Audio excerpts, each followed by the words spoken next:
Well guys, welcome to our new design studio.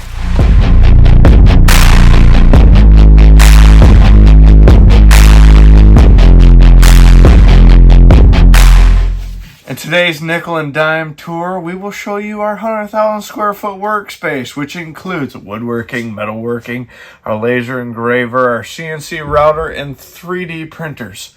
If any of that excites you or makes you a wee bit curious of what we got going on, stick around, check it out. To get started with our tour today, we're going to start with the wall. The wall has different measuring utensils, contour gauges, saw blades, sanding flaps, cut-off wheels, router bits, a whole assortment of hardware, PPE, respirators, earplugs, you name it, you could probably find it here. Because when you're working, it makes it super easy and efficient just to grab something. Oh, hey, I need this square. Come over, use it, and put it right back when you're done. So, it's very clean, helps keep you organized, and, well, self-explanatory. It's the wall. Moving on from the wall here, we have our shelf. In this first box here, we have all our softwood chunks. Basically anything that we still find or deem usable, but is too small to fit in the lumber rack on the back wall. All this stuff comes in handy from time to time when you just need a little piece, but you don't really feel like cutting up, you know, an 8-foot chunk of 2x4 or whatever. So we keep all those chunks here. Still good for playing around on the laser, dialing things in, things of that nature. Same thing over here with hardwoods. Over here we've got some other projects, materials more than projects. Down below we have tool overflow, some packaging supplies, some Visqueen that we lay out on our benches when we glue things up so we can keep our benches nice and clean for a while. And that is pretty much this shelf. Now, over here in the corner, this bad dad right here really sucks. Literally. This is our Jet 1.5 horse dust collector. We absolutely love this thing. We've got it hard plumbed into the wall here. It goes up, over, and down into our CNC cabinet. It's awesome for that. Way better than a 5-gallon pail and a shop vac, which we used to use. And I'm here to tell you, you'd be amazed at how fast you can fill a 5-gallon pail.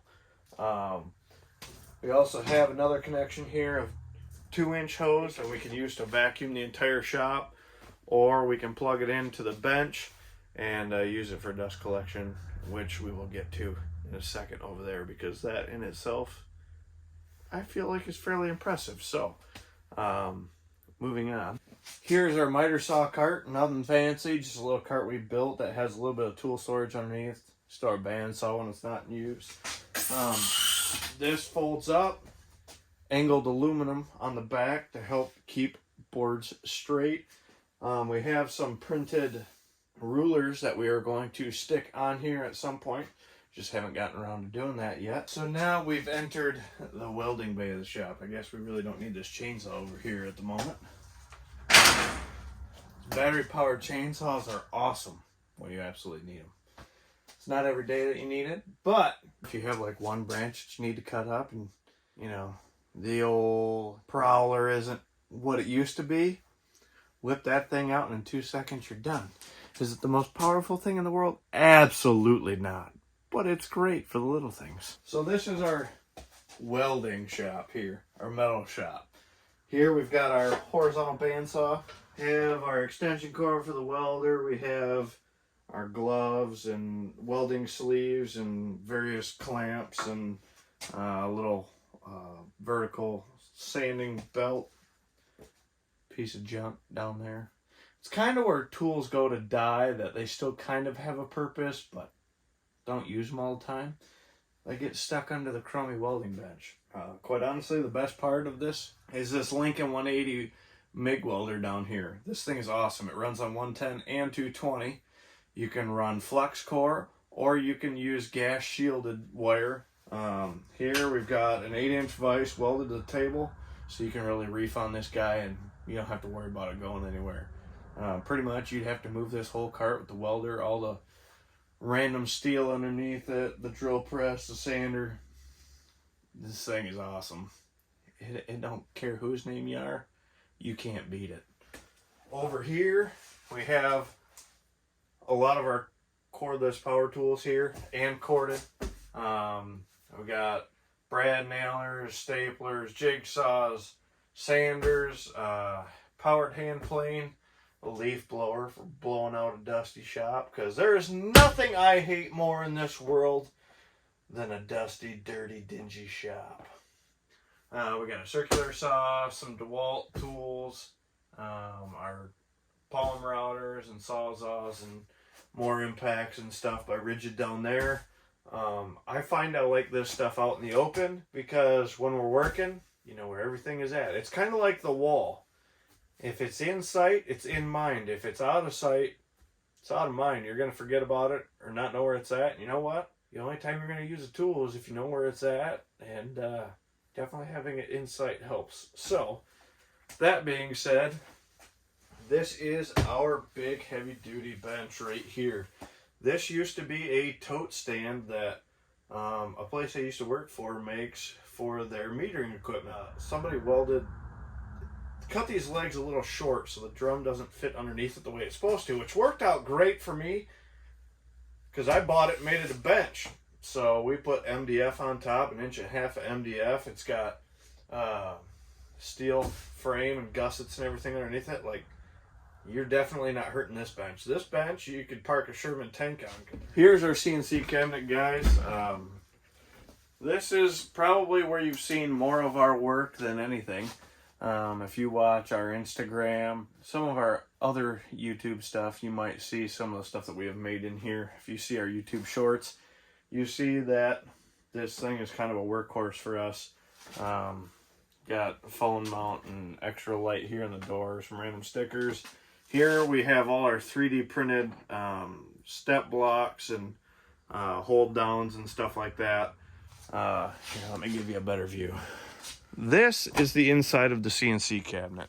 You got your step blocks, you've got your hold downs, you get your step blocks over here. You've got some various bolts and stuff in there. You've got all your wrenches, a brush to clean the ways of the CNC in case it gets dusty. Our hose is a little long, but you kind of need it that way to reach all the corners of the table. So for now, we've just got it tied up. We got a couple vices on the side. We've put an oversized router in our CNC cabinet. That is the 2 1/4 horse Bosch.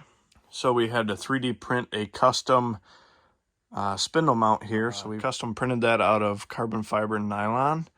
That is amazing stuff. Yeah, this is by far my favorite toy here, probably in the woodworking shop.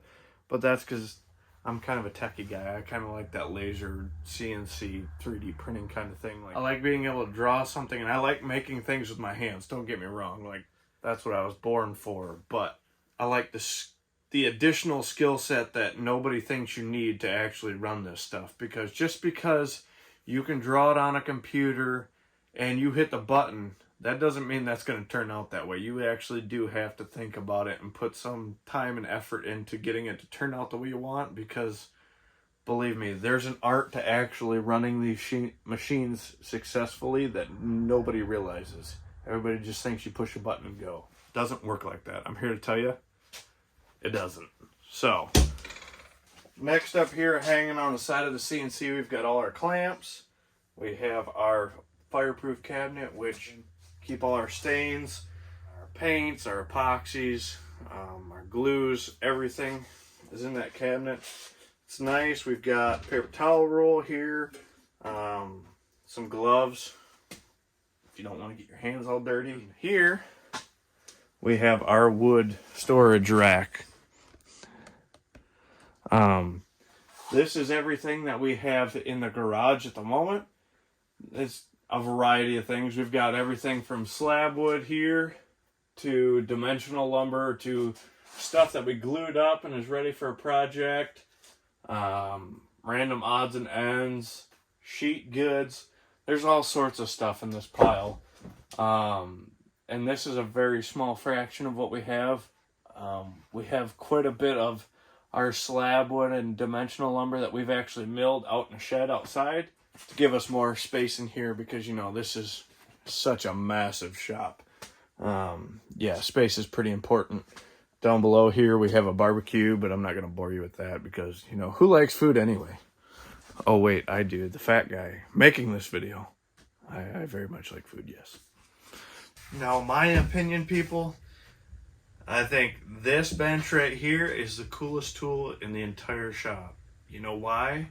Because it is by far the most utilitarian, I guess you could say. This thing is that even a word? Utilitarian. Is that even a thing? Anyway, this is my favorite piece in this entire shop. One, like most everything else, we have built it ourselves. Two, it has a couple secrets that you wouldn't think of when you first look at it. No, it's not just a table saw outfeed. It's not just a router in and out feed. It's not just a shelf slash, stand for the bandsaw. This thing has built-in dust collection. It has a shelf for battery chargers. It has an air compressor with a hose reel underneath it. And it comes with 4 outlets to plug things in. So there's no lack of places to plug in and run corded power tools or chargers for the camera or the batteries or anything like that. So this bench is by far my favorite piece in here. And if you're wondering what this donut is in the center of this bench, pull this out. And there is 2-inch PVC here that 2-inch dust collection hose conveniently slides right over. So when your fence is here, your hose can come straight out and down into this tube, and you have built-in dust collection for your router. We have dust collection hooked up for the table saw, as well as you can see here, hose fed into the back of this bandsaw. What's nice about that particular spot is if we're planing smaller boards, we can put the planer up here and feed this way across the shop. If we're doing 2x4s or if we're taking our slabs and milling them, we can run them here and have plenty of room. But we can also put our joiner there. We can put both bandsaws there. Really any tool that needs a dust collection port, we can put right in that spot and conveniently use it. And it's modular. That's the best part. So this bench is really a jack of all trades, master of none, but oftentimes better than a master of one. And that's kind of how we roll here. We do a little bit of everything. So if you like this, you like what we've got going on, hit the subscribe button. Help us out, please. I know we are new to this game, but that being said, that doesn't mean we don't have good ideas or have valuable input. And you know what's going to help grow this channel faster and make better content? If you hit those like and subscribe buttons. So please help us out in that regard. Well, now that you guys have seen the shop, this is where we design everything. This is our new design studio. It was an 8x10 shed that I used to keep my lawnmower and leaf blower and weed whacker and all that kind of stuff in. We decided it was a good place to put the printers and the laser and all that stuff. So what we did is we ran some electrical, we insulated it, drywalled and painted it. We did drywall because, well, it's a heck of a lot cheaper than OSB or plywood right now. So we did that, put a little bit of trim up, try to make it look a little more homey, and very happy with the outcome here. So what is all in this room? Well, you can see that we have a couple of 3D printers. This is the oldest printer that we have out here in the shop right now. This is our Bebo dual extruder. This thing is absolutely awesome for anything that requires 2 different materials, 2 different colors, or you need real high precision on. This thing is an absolute animal. It's a FDM format. Over here we've got our newest. This is our Flash Forge Photo 8.9. It is an SLA printer, so it uses liquid resin and uses an LCD screen to cure that resin. Then we take it over here, we put it in this vat, or this, yeah, vat right here. Put it in here, it washes it and cures it. Down below here we have our Adim Labs. This thing is 310 by 310 by 410 working area. It too is FDM format. As you can see, I was printing some large scale 4-inch blast gates for our dust collection system, which we didn't end up needing, but it was a cool project, a prototype to know that if we do need them, we do have files that work for them. Down below I have a cart on casters which has all of our 3D printing filament on. So the idea with the cart is I can pull it out and all the boxes are on the outsides. So I always know what I have. I can always easily grab what I need and don't have to move a lot, and it saves a bunch of time. So the name of the game is saving time and being productive, right? Over here we have prototypes that either failed or worked and we wanted to keep them because we thought were interesting. We got some spare material here for the laser, some powder coat to do some laser engraving. Hint hint, nudge nudge, future YouTube video right there. We got our laser down here, and down below we keep all of our stock to go on the laser, and some miscellaneous stuff on the bottom and on the top. You guys have seen the shed, you have seen the shop. If you like what you see, share it with your friends. Tell them about it. Check out what we got coming. Enjoy the rest of your day, and we'll catch you guys later.